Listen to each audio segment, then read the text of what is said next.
Normalmente cuando hablamos de pensadores filosofando, lo que nos viene a la cabeza es una idea muy concreta. Esta es un grupo de señores divagando, haciéndose preguntas trascendentales como ¿quién soy? ¿Qué es el mundo? O si acaso soy libre. En este vídeo vamos a tratar una de estas preguntas trascendentales a partir de un concepto que nos resulta bastante interesante. Esta es la pregunta por el ¿a dónde vamos? Ya se va a poner intenso. Bueno, hoy vamos a hablar de lo que en filosofía solemos llamar como el telos. La importancia de este concepto en la historia del pensamiento occidental nadie sería capaz de ponerla en duda. Así que sí, hoy ha llegado el momento de hablar del telos y de las teorías que se encargan de él, las teleologías. ¿Teologías? No, teologías no, teleologías. Para poder entender esto, dividiremos el vídeo en dos partes. En la primera, lo que haremos será realmente centrarnos únicamente en el concepto de telos, mientras que en la segunda parte del vídeo lo que haremos será dedicarnos a presentar brevemente las teleologías más importantes que hemos encontrado a lo largo de la historia de la filosofía. Y ahora sí, ¿estás preparado? No, yo voy a por mi café.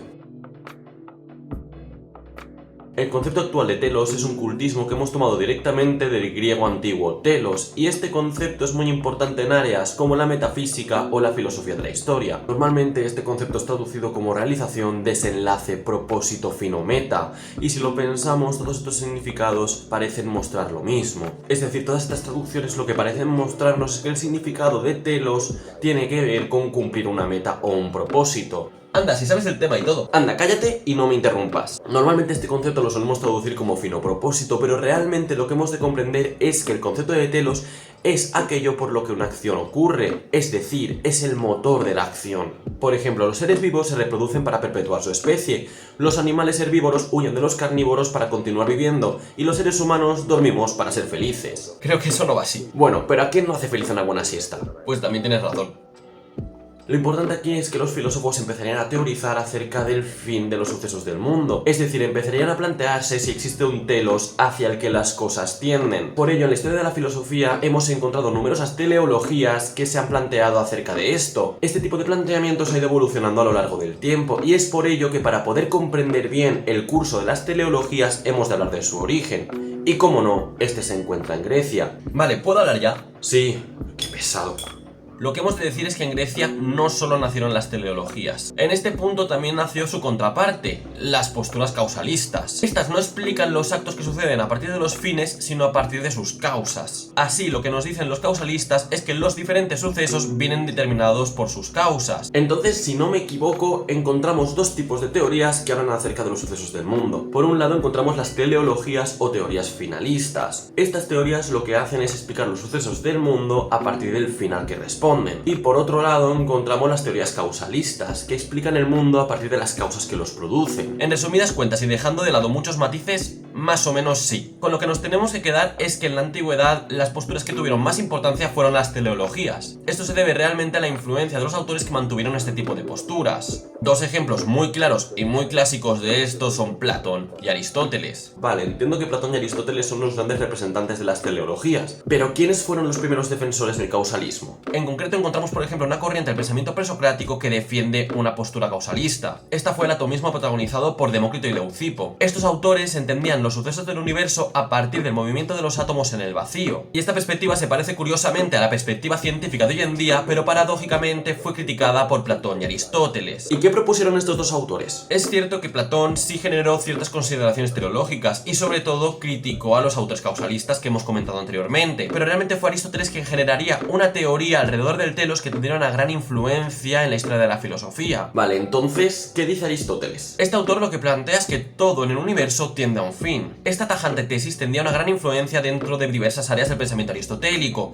como lo son la física, la biología o la ética. Toda cosa o suceso natural es lo que es porque tiende a un fin. Todo parece tender al perfeccionamiento, a la mejora, a cumplir mejor con su finalidad. Esto se ve sobre todo en la física y en la biología aristotélica. ¿Y respecto a la ética? Es aquí donde el concepto de telos se despliega al completo. En este punto se dice que toda acción del hombre tiende a un fin. Un ejemplo clásico es que comemos para alimentarnos, pero estos fines se acaban relacionando con fines que son superiores. Por ejemplo, nos alimentamos para seguir vivos. ¿Hasta aquí bien? La verdad es que no. Entiendo que lo que se está diciendo es que unos fines responden a otros fines superiores, pero es como una jerarquía. Una acción en particular responde a un fin, pero este fin acaba respondiendo a un fin superior. Esto lo que nos muestra es que existe una cierta jerarquía entre fines, y esto lo que nos lleva a imaginar es que existe un fin superior. Aristóteles sitúa como fin superior a la eudaimonía. ¿Eudaimo qué? Aristóteles sitúa un fin como fin superior. Este es lo que se conoce como eudaimonía. Eudaimonía, simplificando mucho, es lo que a día de hoy consideramos como felicidad. Vale, en conclusión, lo que se entiende de aquí es que el fin último, es decir, el telos de la vida del hombre, es la felicidad. Es a este telos a lo que aspira la vida del hombre. Exacto, esta es la tesis básica de la ética de Aristóteles y es por ello por lo que la consideramos una ética eudaimonista. Es decir, es una ética que tiene como fin la felicidad. Esta ética, por si te apetece, se encuentra en este libro de aquí. Un momento. La Ética de Nicómaco, que es un libro bastante asequible en el que se encuentran las tesis más importantes de Aristóteles sobre ética. Con esto ya hemos hablado de las consideraciones más importantes acerca del concepto de telos que genera Aristóteles. Lo que nos tiene que quedar claro es que esta propuesta sería la más importante e influyente de toda la antigüedad. Ahora vamos a pasar a la siguiente gran etapa de la historia del pensamiento, que es la filosofía medieval. Aunque esta no se va a alejar de lo que hemos dicho anteriormente. Muy bien, en este vídeo de aquí ya señalamos cuál es la relación filosófica entre la antigüedad y el medievo. En resumen, lo que dijimos es que entre la filosofía medieval y la filosofía antigua encontramos una relación de continuidad. Esto se debe a que los autores medievales fueron fuertemente influenciados por autores clásicos como fueron Platón y Aristóteles. Por ello se entiende que en el medievo las teleologías serán muy importantes. En cambio, estas teleologías se verán fuertemente influenciadas por el material conceptual de las teologías cristianas.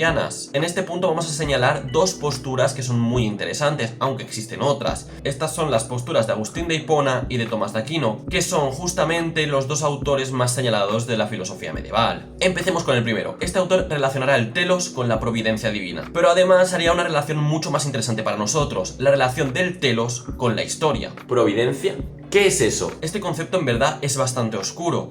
Hace normalmente referencia al plan divino y cómo Dios intercede en el mundo para que este plan se dé. Con ello lo que Agustín plantea es que todos los sucesos del mundo están inscritos en el plan divino. Así, aunque el hombre perciba sus acciones como libres, realmente estas acciones están inscritas también dentro de este plan. Vale, para un poco que me estoy liando. Vale, estás hablando de plan divino y acción libre del hombre, pero ¿esto no es un poco contradictorio? Sí y no. Vamos a poner un ejemplo que a lo mejor nos sirve de ayuda. Por ejemplo, imaginemos que un hombre se presenta a las elecciones de forma libre. Este hombre, en el momento en el que se presenta a las elecciones, considera que lo hace de forma libre. Pero lo que ocurre es que la presentación de este hombre a las elecciones está dentro del plan divino, que es mucho mayor. Entonces, si el hombre supiera cuál es el plan divino, también conocería todos los sucesos que ocurren en él, tanto presentes como pasados como futuros. El tema realmente es ese. El hombre no puede conocer el plan divino debido a que su conocimiento es un conocimiento del mundo finito. Es decir, Agustín dice que el conocimiento del hombre es limitado.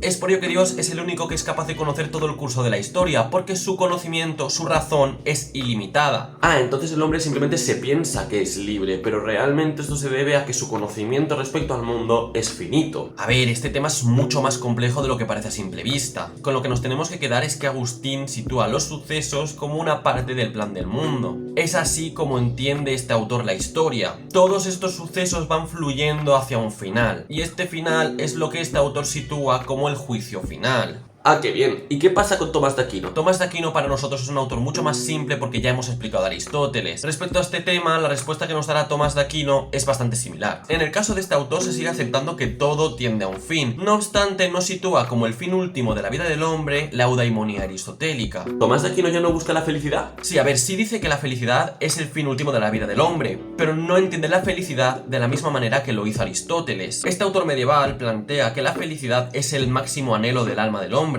Así, este es el máximo fin de la existencia humana. Pero lo que distancia a Tomás de Aristóteles es que la felicidad se alcanza con la comunión con Dios. Es decir, estos dos conceptos se asimilan el uno con el otro. Vamos, lo que hace este autor es cristianizar la teoría de Aristóteles respecto a la teleología. Pues mira, en resumidas cuentas sí. Pues vaya.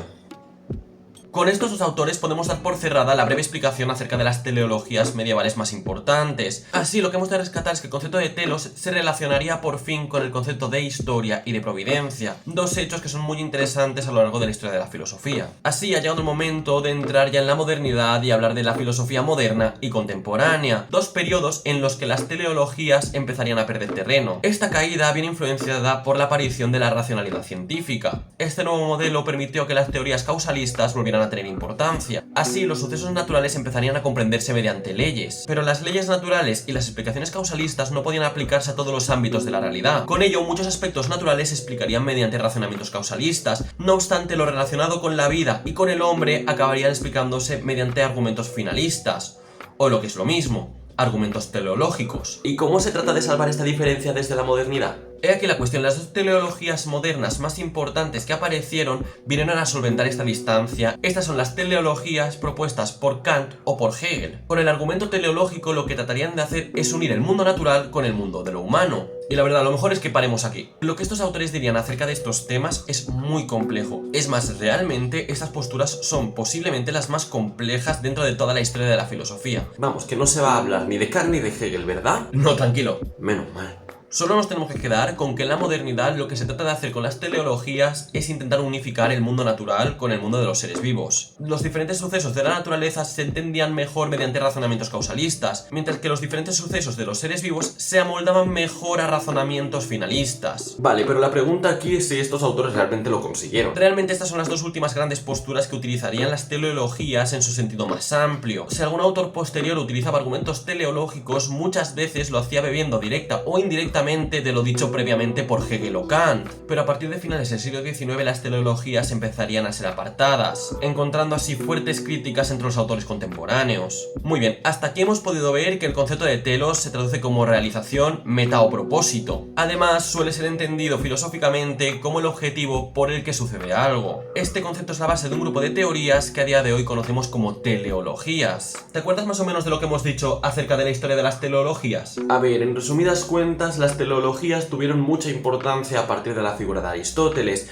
quien planteó que todo tiende a un fin y que el fin último de la vida del hombre es la felicidad. En el medievo nos encontramos con dos grandes teleologías, la de Agustín de Hipona y la de Tomás de Aquino. El primero comentaba que la historia está basada en un plan divino y que todos los sucesos del mundo son parte de él. Por otro lado, la postura de Tomás de Aquino es una cristianización de la postura de Aristóteles. Lo último que has comentado es que al final, en la modernidad, las teleologías perderían su lugar destacado. Aún así, si has mencionado que encontramos dos modelos que podemos considerar teleológicos, como el kantiano o el hegeliano. Oye, pues veo que más o menos lo has entendido. Vale, y ahora tengo algunas preguntas. Has hablado de algunas teleologías, pero supongo que en la historia de la filosofía habría muchas más. ¿Cuáles son las más interesantes? Por otro lado, ¿cuáles fueron las teorías causalistas que acabarían destronando a las teleologías? Y por último, ¿cuáles fueron las críticas más fuertes que sufrieron las teleologías durante la filosofía contemporánea? Y como ya es costumbre, dejaremos estas preguntas para próximos cafés. ¡Chao! Bien, ahora sí, me he movido. No me gusta. ¿Qué ejemplo pongo que no sea ese que es un poco...